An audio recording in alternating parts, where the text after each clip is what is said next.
Black day of Indian democracy, ऐसा कई लोगों ने बोला भी है और सोशल मीडिया पर लिखा भी है। आखिर ऐसा पिछले कुछ दिनों में क्या हुआ जो लोग इस प्रकार के कमेंट कर रहे हैं, इस प्रकार की बातें सोशल मीडिया पर लिख रहे हैं और ऐसा बोल भी रहे हैं। आज इस विषय पर ही हम बातचीत करेंगे और बातचीत करने के लिए आज हमारे साथ राजनीति के हर घटनाक्रम पर बारीकी से नज़र रखने वाले उग्र सिंह चौहान जी हमारे साथ में मौजूद हैं। उग्र सिंह चौहान जी, आपका हिंदुस्तान 24 पर मैं बहुत बहुत स्वागत करता हूं। नमस्कार भाई साहब, मैं भी आपका स्वागत करता हूं। ये पिछले कुछ दिनों में क्या हुआ है जो लोग सोशल मीडिया पर भी लिख रहे हैं, बोल भी रहे हैं कि black day of Indian democracy? हाँ, black day of Indian democracy का मतलब तो ये है कि भारतीय संविधान का काला दिवस। पिछले दिनों एक अध्याय शुरू हुआ और वो था राहुल गांधी को लेके। राहुल गांधी ने जो एक बात कह दी तमिलनाडु में कहीं एक सभा में कि सभी चोर मोदी क्यों हैं, क्यों ये मोदी लगाते हैं अपने नाम के सामने। खैर, ऐसा कहना नहीं चाहिए था, लेकिन कह दिया। पर उस बात में कहीं तक एक सत्यता भी ये भी है, अब भाई ये ज़्यादातर लोग बाग जो इस नाम के थे उनके नाम के पीछे मोदी शब्द है। पर किसी एक जाति विशेष को ऐसा कहा गया, उसको लेके एक मुकदमा चला जो गुजरात कोर्ट में मुकदमा था, सेशन कोर्ट में मेरा ख्याल के। वहाँ उसे 2 साल की सज़ा दे दी गई और सज़ा के बाद में उसकी सदस्यता जो पार्लियामेंट की थी, सांसद की, वो सदस्यता रद्द कर दी गई। इसे काला दिवस इसी वजह से कहा गया कि केस तमिलनाडु का सुनवाई हो रही है गुजरात में और सदस्यता निरस्त हो रही है दिल्ली में। इतनी जल्दबाजी में ताबड़तोड़ तरीके से किया गया कि इस पर भी समय था, सुनवाई भी की जा सकती है। भी हाई कोर्ट भी है, सुप्रीम कोर्ट भी है, सदस्यता रद्द नहीं करनी चाहिए थी इतनी जल्दी में जितनी सदस्यता रद्द की गई। ये इसी को लेकर काला दिवस लोग बाग कह रहे हैं। ऐसा मेरे हिसाब से गलत कहा गया। संविधान में सबको बोलने का अधिकार है, ये अभिव्यक्ति की स्वतंत्रता है। अगर राहुल गांधी ये शब्द कह रहा तो वो तो देशद्रोही है, उस पर आरोप लग रहा, सिद्ध हो रहा आरोप। ऐसे तो किसी को बोलने का ही अधिकार नहीं रहेगा। पिछले दिनों भाजपा ने भी तो सोनिया गांधी को कांग्रेस की विधवा कही थी। सोनिया को कांग्रेस की विधवा कह रहे तो कोई बात नहीं है, और अगर वो कह रहे तो तकलीफ हो। जबकि वास्तविकता तो ये है कि चलो, ये जितने भी 28 या 32 व्यावसायिक माफिया हैं जिन्होंने देश को लूट लिया, लूटने के बाद में वो बाहर चले गए। आज तक माननीय प्रधानमंत्री महोदय जिनकी साख पूरे दुनिया में इतनी बढ़िया बता रहे लोग बाग, लेकिन किसी एक भी व्यावसायिक माफिया को, एक भी चोर को जिन्होंने यहाँ से चोरी करके देश का धन हड़प के ले गए, एक का भी गिरेबान पकड़ के भारत में नहीं लाए।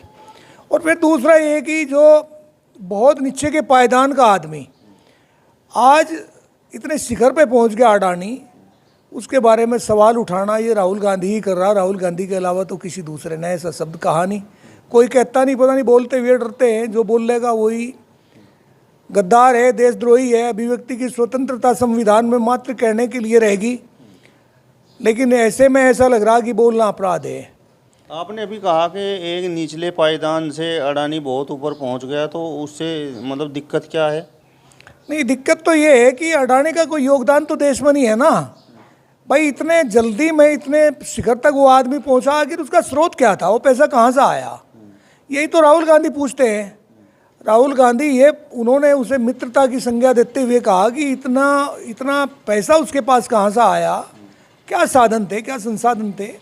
LIC का पैसा चला गया और अन्य संस्थानों का प्रतिष्ठानों का पैसा चला गया। ये सारा पैसा अडानी के पास जा रहा, तो अडानी का योगदान क्या देश के लिए रहा? वो मेरा सवाल आपसे ये है कि अडानी के साथ सरकारों का कुछ जोड़ घटाव गुणा भाग है क्या? बिल्कुल है। इसमें क्या भाई, आप विपिन भाई मुझे पूछ रहे हो इस चीज़ का, सारा मीडिया जानता है कि क्या है क्या नहीं है। मैं इतना सा आदमी क्या बता दूं आपको? तो सारी उसकी एक एक परत उखेड़ के देख लो, एक एक पन्ना उसका उखेड़ के देख लो, आपको सब पता क्या हो रहा है। अडानी के साथ तो ये तो सरकार का ही तो है तालमेल घालमेल, और क्या हो रहा है। रही बात इसकी, देखिए राहुल गांधी पे जो आरोप लगा है और उस पर ये आरोप सिद्ध कर दिया इन लोगों बागों ने। राहुल गांधी के योगदान और बलिदान को तो नहीं पता इन लोगों को। राहुल गांधी उस पृष्ठभूमि से आते हैं जिन्होंने कई पीढ़ियाँ हो गई इस देश पर राज किया, यानी प्रधानमंत्री वही रहे, उसके उसके नाना क्या बल्कि उसके बाप के नाना से लगा लो, पंडित जवाहरलाल नेहरू से, और उसके बाद में फिर उसकी जो दो पीढ़ी हैं, उसकी दादी इंदिरा गांधी, जिसका इस देश में बलिदान हुआ, इस देश के लिए मरी, राजीव गांधी जो देश के लिए मरे। उन लोगों को देशद्रोही कहा जा रहा है, उन लोगों को गद्दार कहा जा रहा है, उनकी बोलने पे भी रोक लगा दी गई है, तो फिर बोलेगा कौन? देखिए, लोकतंत्र में जो एक संवैधानिक अधिकार लोगों को मिला है, जब उसी को रोक दिया जाएगा तो सरकार तो निरंकुश हो जाएगी। सरकार पे अंकुश लगाने के लिए तो विपक्ष का होना बहुत ज़रूरी है और बोलना बहुत ज़रूरी है। प्रश्न अगर सरकार से नहीं करेंगे तो फिर किससे किया जाएगा? प्रश्न भी आप नहीं करने दे रहे, तो भाई ये तो तानाशाही है। और इस तानाशाही में अगर इस प्रकार के आप बहुत जल्दबाजी में ऐसे निर्णय ले रहे हैं, सदस्यता निरस्त कर रहे हैं, तो फिर तो बहुत सारों की सदस्यता निरस्त होगी। इससे पहले बहुत सारे ऐसे सांसद हैं जो सरकार के खिलाफ बोलते थे, भाजपा के, जो एंटी भाजपा थे, आज वे भाजपा में हैं, वॉशिंग मशीन में को निकल के भाजपा में चले गए, और भाजपा में जाने के बाद में वो बिल्कुल दूध के धुए हैं। मैं नहीं मानता ये कहीं ठीक ठाक हुआ है, इसे काला दिवस तो लोग कहेंगे। राहुल गांधी ने जिन लोगों के बारे में बोला, उनके नाम के आगे मोदी लगा हुआ था, तो क्या वो चोर थे? नहीं, जिन लोगों के, नीरव मोदी हो गया, ललित मोदी हो गया, ये इस टाइप के लोग बाग सब मोदी से ही तो जुड़े हुए रहे भाई। उसका उद्देश्य मेरा ख्याल के किसी जाति विशेष को टारगेट करना तो नहीं था, लेकिन ये ज़रूर था कि ये अधिकतर मोदी ही क्यों हैं, ये बात ज़रूर थी। मोदी टाइटल के ही लोग बाग उस लिस्ट में थे और वही ये काम कर रहे थे। अच्छा, अगर ये दाग लग गया तो इस दाग को छुड़ाने के लिए उन्हें विदेश से लाया जा। पैसा चाहे जिस समय में गया हो, कभी भी गया होगा, जबकि ये लोग कहें कि 14 से पहले का पैसा वो लोग लेके भागे, तो उन्हें मान लिया कि 14 से पहले का पैसा था, लेकिन 14 के बाद तो भागे, और 14 के बाद भागे हुए लोगों को अब 23 तक कभी तो पकड़ के लाया जा सके भाई। एक दो को ला दे, लाने के बाद में इन लोगों को दिखा दे कि हमने करना शुरू कर दिया। काला धन का मामला नहीं गया, इन चोरों का जो उनसे धन लूट के चले गए, अरबों खरबों करोड़, यानी उस पर कितने ट्रिलियन रुपया वो है, जो जिनकी बिंदी भी गिनते गिनते मेरा ख्याल का 13-14 बिंदी लगती चली जाएंगी एक के बाद में। इतना धन चला गया यार, वो धन था किसका? बहरहाल राहुल गांधी अगर ये प्रश्न पूछ रहा है तो कौन सा अपराध कर रहा? उग्र सिंह चौहान जी, राहुल गांधी के बारे में तो भारतीय जनता पार्टी से जुड़े हुए लोग, कुछ कार्यकर्ता पता नहीं कैसी अनाप शनाप बातें करते हैं और उन्हें एक नए नाम से पुकारते हैं। ये तो साइकोलॉजिकल बात है। किसी का मनोबल घटाने के लिए उसे अनेक दायरों से होकर गुजरना पड़ता है, जैसा उपहास, अपमान, तिरस्कार, इन सब से गुजरना पड़ता है, और राहुल गांधी लगभग उन सब से होकर गुजर लिया। अब उसे पप्पू बार बार कहना, बार बार पप्पू कह के उसका मनोबल तोड़ना, वो समय जा लिया। अब मनोबल टूटने वाली बात नहीं है, और फिर वो डरने वाला भी आदमी नहीं है। उसने कह दिया, हालांकि ये भी एक नया विवाद खड़ा होगा कि मैं राहुल गांधी हूँ, सावरकर नहीं, तो इस पर भी एक नया मुकदमा शुरू हो जाएगा। भाई, सहन करने की शक्ति भी तो होनी चाहिए ना। कोई आदमी पूछ रहा है, उसका जवाब दें। ये लोग भागे तो 14 के बाद में, 13 से पहले इन्होंने ले लिया होगा धन, तो 14 के बाद में भागे हुए लोगों को पकड़ लाके यहाँ इन पर मुकदमा चले। ऐसा जिस प्रधानमंत्री की, माननीय प्रधानमंत्री जी की, जिनकी इतनी छवि है पूरी दुनिया में, क्या यार एक भी देश का कोई कहीं से किसी एक माफिया को नहीं पकड़ के ला सकते? लिया में तो ये दाग भी मेरा ख्याल के धुल जाएगा। उग्र सिंह चौहान जी, हम ग्रामीण क्षेत्र में रहने वाले व्यक्ति हैं और ग्रामीण क्षेत्रों में हमने बहुत से लोगों के नाम पप्पू देखे हैं। तो जिस तरीके से आप बता रहे हैं कि उपहास के लिए उन्हें पप्पू बुलाया जाता है, तो वो लोग भी बड़ा अपमानित महसूस करते होंगे। बोलते बोलते कई बार जुबान आदमी की तुतला जाती भी है। एक बार टिकैत साहब के मुंह से निकल गया था कोई ऐसा ही शब्द, और उन्होंने फिर मान लिया था उसे कि चलो भाई गलती होगी। ये जो मीडिया, आज का मीडिया है, उस बात को इतनी हाईलाइट करता है, अब उसी को बार बार उसी को लोगों के जहन में लेकर आ जा, और लोग फिर ये सोचने लगे कि भाई तो वास्तव में पप्पू होगा। पप्पू वाला कौन सा काम उसका रहा?